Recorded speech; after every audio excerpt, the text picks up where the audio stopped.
Okay, so let's finish up with a quick discussion of drawing a open mouth that has teeth. We might be very observant, and that's awesome, truly, to have observation skills, be very detailed and thought-oriented towards showing everything. But what we end up with is we end up with teeth that actually feel pretty loud, and then plus it may not even feel realistic. But what's often getting lost is we have no texture. So what that means is you showed everything, but you're lacking the correct texture of something like teeth. So what we want to do instead is you want to imply. And so what that looks like is that you will typically focus on the top and bottom sections. So there might be a top section,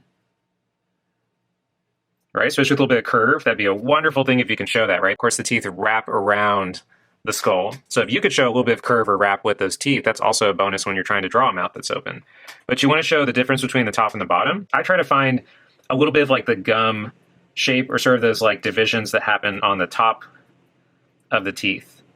Another thing you'll notice is that the corners are usually dark. So meaning that the teeth, because they turn in the head, you might even see these dark corners happening. In other words, the teeth don't go all the way from one end to the other, but instead you have these little dark pockets because the teeth are actually turning.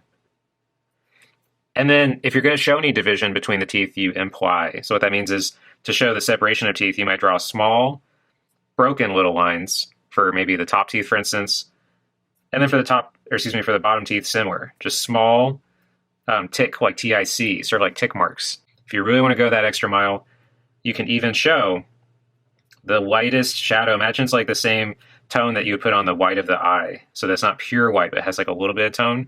You can put the smallest tone on the teeth, particularly where they are turning. So like kind of in these corners on the left and on the right. Show that turn of the teeth by gently putting some shadow. You can also do just a touch of shadow on the top of the teeth because that top lip is casting a shadow, right? It's creating a little bit of a cast shadow. So with those teeth, be careful. Don't bring them forward visually. In fact, go the opposite. Make them very thin, imply those divisions. And if you're a real stickler for shading and lighting and you like stuff like that, you want to include that in your drawings, you can even add the thinnest little shade to show how those teeth sit back in space, how they're sitting inside of the face or inside of the skull.